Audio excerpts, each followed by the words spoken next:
Good afternoon, all of you. Now we will start the article session. Okay. So may I request to sir to start the article. Thank you, madam. Basically, we are here today. Good afternoon to all. We are here today to start up with a article discussion, and the article which we are discussing is one of the famous article which was being published in 2003, and it was being given by Matti Zaharia. He has proposed a tool which is used for processing of big data, and the name of the tool is Apache Spark, a unified engine for big data processing. Now, basically, this session is being related with big data analytics, and we are facing the challenges in analyzing the huge data. Now, how to process this data? The data can be processed with the help of some of the good tools which are open source and that are being used nowadays by researchers, industrialists, as well as all the fraternities which are there in the research. Now, this is one of the best tool which helps you to deal with big data. Now, what is big data? Big data has 5 V's, which is volume, velocity, veracity, variety, and again a huge word which is being taken from all above, and this data is being taken from many of the multiple sources like sensors. Again, we are coming up with merging of this with IoT, like the devices which are generating the streams in a continuous process, the data is generating continuously from that stream, right? So this is one of the best tool which is used nowadays, and it was being proposed by Matisse area. These are all the authors. It is one of the best article which was being given in that year. Okay, and this is a engine after which many of the engines has been proposed nowadays. This is not being much used nowadays, but Facebook is still using this for processing that huge data, right? So what this tool is all about? Now, previous to this tool, there was a tool which was known as Hadoop, right? And that was having a two versions, version number 1 and version number 2, right? Discussing with that article, I will switch over my slides.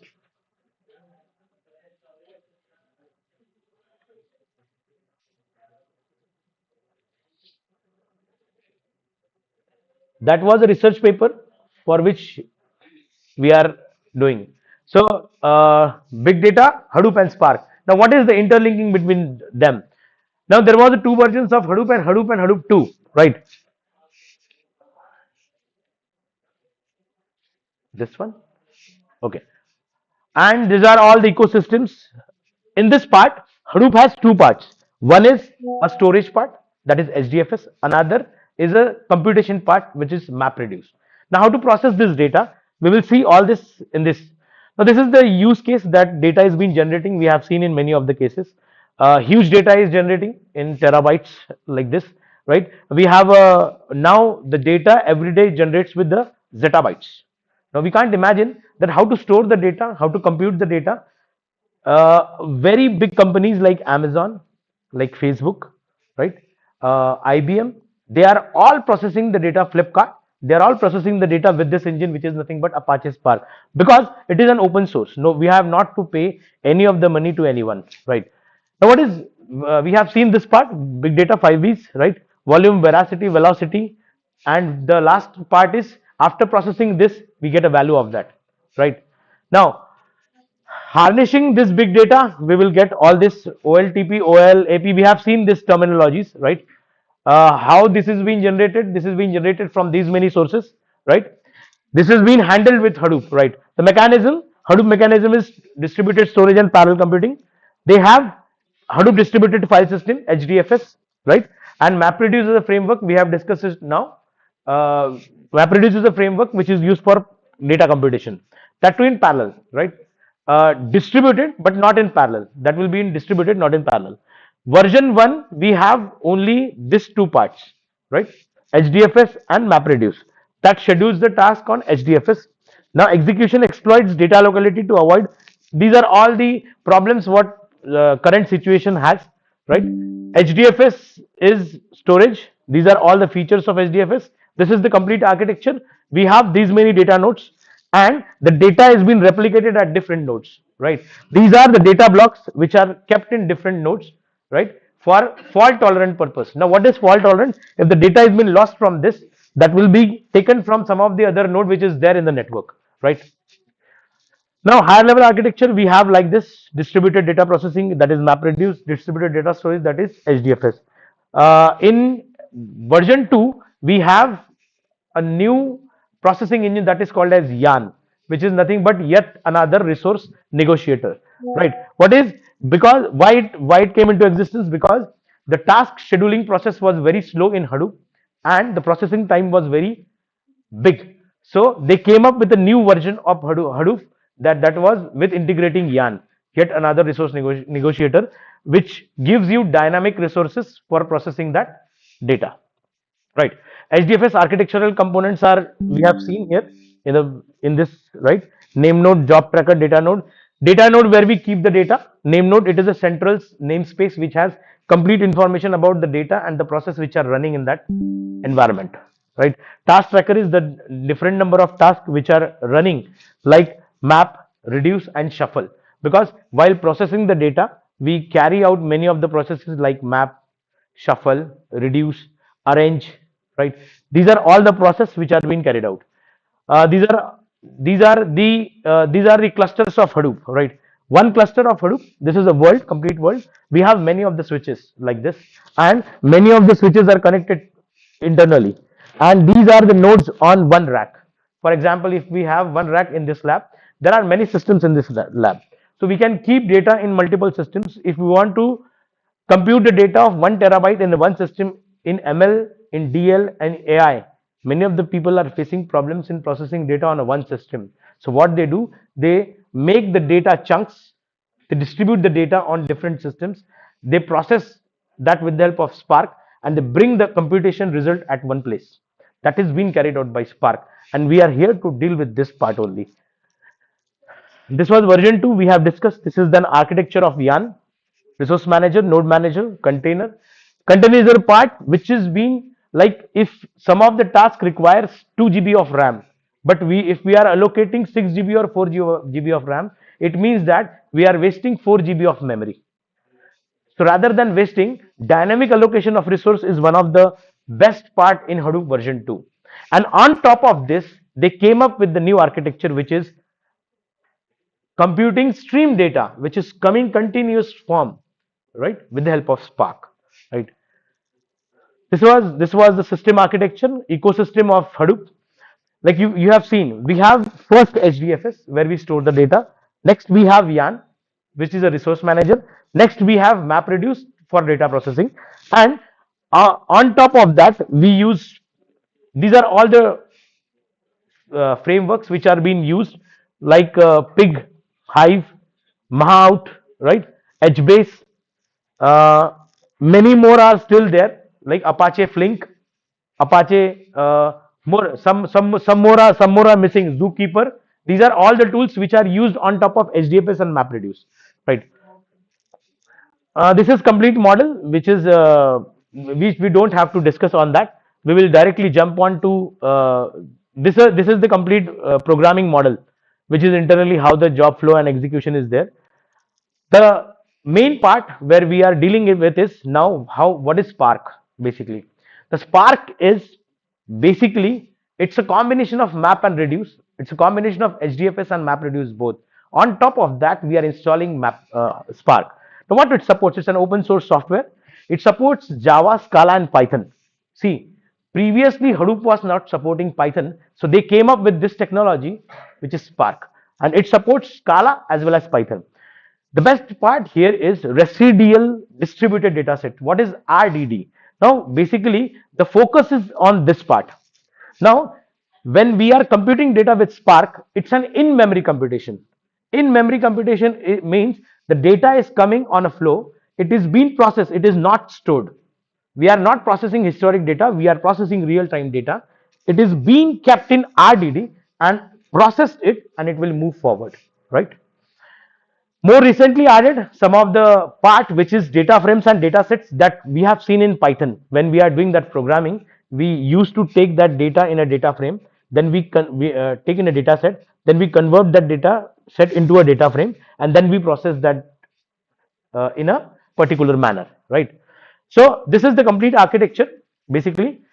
What unifies Spark compared to Hadoop, right? It's an unified version. It's an open source. It is a parallel processing, data processing framework for data analytics, right? Which is batch processing also. It supports real-time processing also. It supports stream processing also. It supports machine learning also, and it supports SQL also.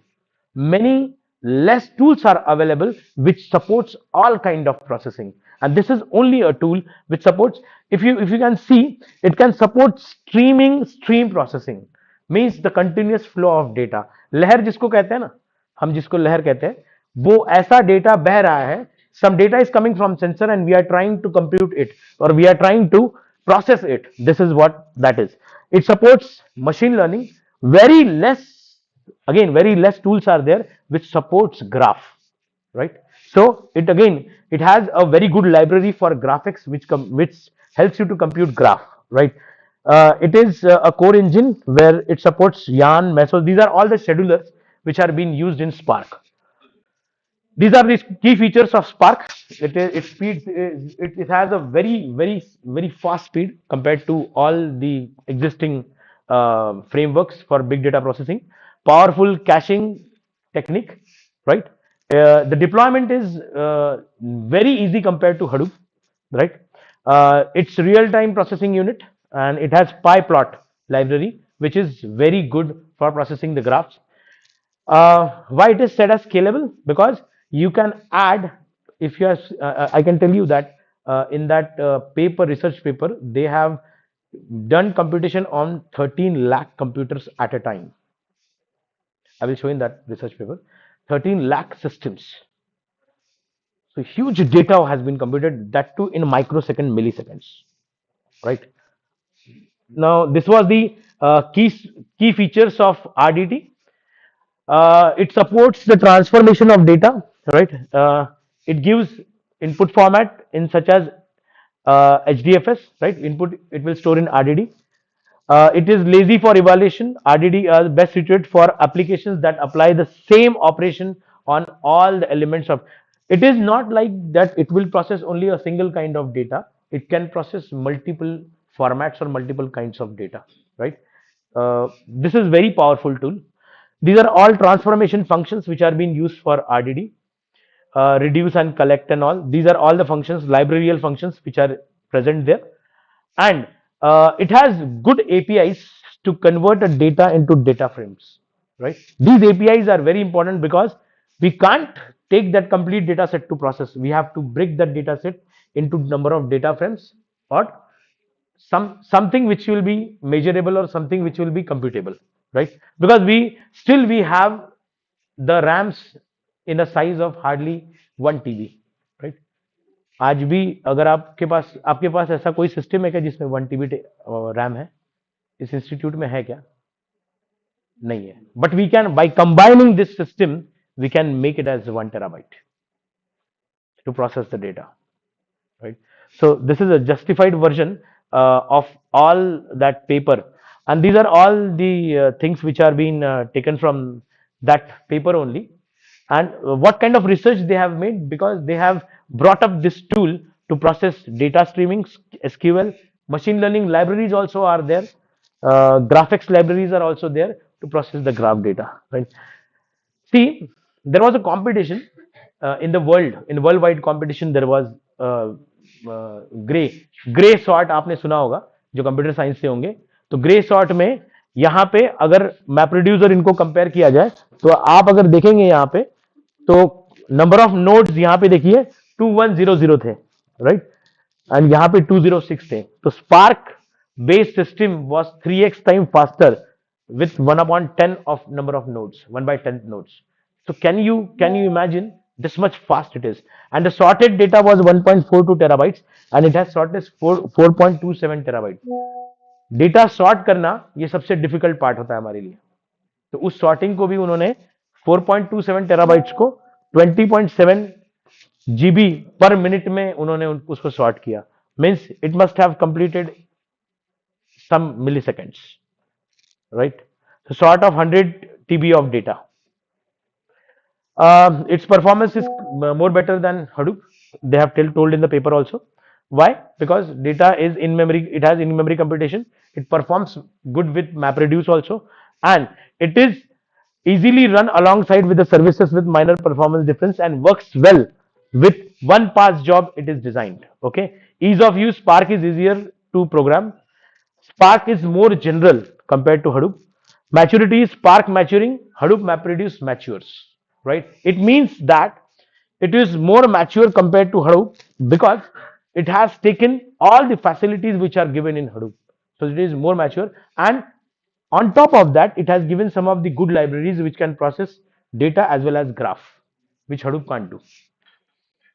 These are all the references, research papers which we have taken. One of the important research paper we have taken was this Matti Zaharia. That is this one. This was a contributed article. Open source computing framework unifies streaming, batch processing, and interactive big data to unlock new applications.